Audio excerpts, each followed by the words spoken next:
যে ভুলটা আমি করেছি সেই ভুলটা তোমরা কখনো করো না। ছোট ছোট ভুলের কারণে অনেক নাম্বার কাটা যায়, আর খাতা দেখার ক্ষেত্রে সেই নাম্বারগুলো মানে কতটা প্রয়োজন তোমরা এখন বুঝতে না পারলে ঠিক মানে এই ভিডিওটা যদি স্কিপ করো তাহলে যে ভুলগুলো আমি করেছি সেই ভুলগুলো আমি আমার ছোট ভাই বোনদের করতে দেব না। হ্যালো হোয়াটসঅ্যাপ গাইস, আমি মোহাম্মদ রিন্দুল ইসলাম আতিক। আমি পড়াশোনা করছি TMSS public school and college. বিপদ কিন্তু তোমারই, কারণ আমি তোমাদের 1 বছরের সিনিয়র, যে কারণে তোমাদেরকে কিছু হলেও জানাতে পারি পরীক্ষার হলের পরিবেশ কিরকম, আর খাতা লেখার ধরন সবকিছু মিলে একটা সুন্দর সাজেশনের জন্য তোমরা আজকের এই ভিডিওটা স্ক্রল করবে। একটা জিনিস মনে রাখা এটা খুব জরুরি যে পরীক্ষার সময় তুমি জেনারেল ম্যাথ আমি যে ভুলটা করেছিলাম, যে ম্যাথ আমি সেই ম্যাথ কিন্তু শেষে গিয়ে আমি করতে পারিনি। তো টাইম ম্যানেজমেন্টের একটা বিষয় থাকে, তোমরা টাইমটা ভাগ করে নেবে। মানে বাংলা কথা যেটা কনভার্ট করা যায় সেটা হলো যে তোমরা 60টা যদি সৃজনশীল থাকে, 60টা সৃজনশীলে তোমাদের কিন্তু 21 মিনিট করে পাচ্ছ। যদি 2.5 ঘন্টা সময় হয় তাহলে কিন্তু এটা এভারেজ টাইম তোমরা একটু ভাগ করে নেবে ঘড়ি ধরে। তোমরা প্রশ্নটা হচ্ছে কি, যেটা তুমি আগে পারো। আমার কথা কি বুঝতে পারছো? তুমি যে ম্যাথগুলো, তুমি যে সৃজনশীলগুলো আগে পারো সেগুলো আগে দেওয়ার চেষ্টা করবা, কারণ সেইগুলো যদি তোমার তাড়াতাড়ি করতে পারো তাহলে কিন্তু নাম্বারও এগিয়ে যাবে। ভালো কিছু খাতার মার্জিন টানার বিষয়ে, এগুলো বিষয়ে আমি কোনো কিছু বলতে চাই না, কারণ এইগুলো বিষয়ে বলার কিছু থাকে না। তারপরে বলি, এগুলো তোমরা লাল কালি বাদ দিয়ে যে কোনো কালি করতে পারো, কিন্তু আমি কিন্তু কালো কালি দিয়ে সবকিছু করেছি। আমি অত ডিজাইন করি না, ডিজাইন করার দরকার নাই। এবং যিনি খাতা দেখবেন তিনি কিন্তু এত মানে ডিজাইন করলে যে নাম্বার বেশি দেবে এরকম কিছু।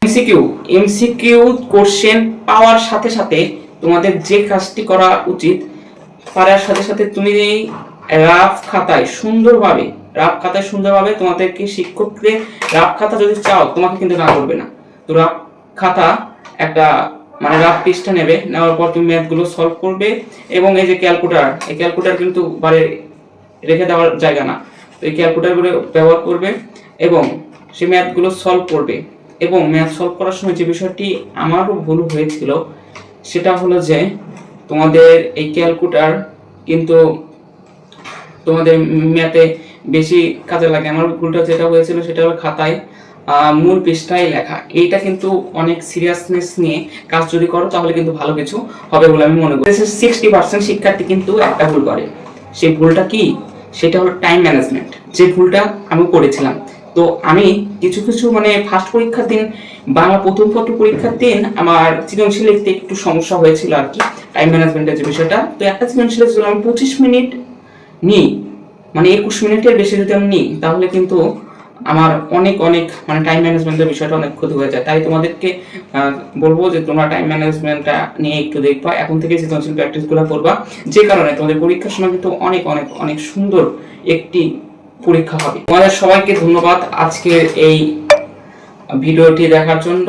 তো আমি যতটুকু সম্ভব আমার অভিজ্ঞতা হিসেবে, আমি এসএসসি 25, আমার অভিজ্ঞতা হিসেবে আমি যতটুকু সম্ভব তোমাদেরকে আমার সাথে ঘটে যাওয়া এবং যতটুকু পারি তোমাদের কাছে তুলে ধরেছি।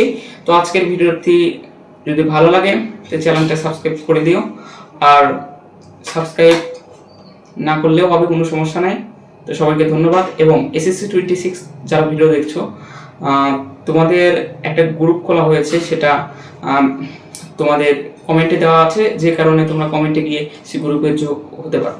তো এই ছিল আজকের ভিডিও। তো তোমাদের জন্য অনেক শুভকামনা রইল। এসএসসি 26 ভালো থাকবে, সুস্থ থাকবে, এবং পরীক্ষার সময় কিন্তু আমাদের আতিফ মেটুর সাথে তোমাদের বিভিন্ন কেন্দ্রে সামনে থাকবে, আমরা তোমাদেরকে বিভিন্ন কিছু দিয়ে সাহায্য করার জন্য। তো সবাইকে ধন্যবাদ।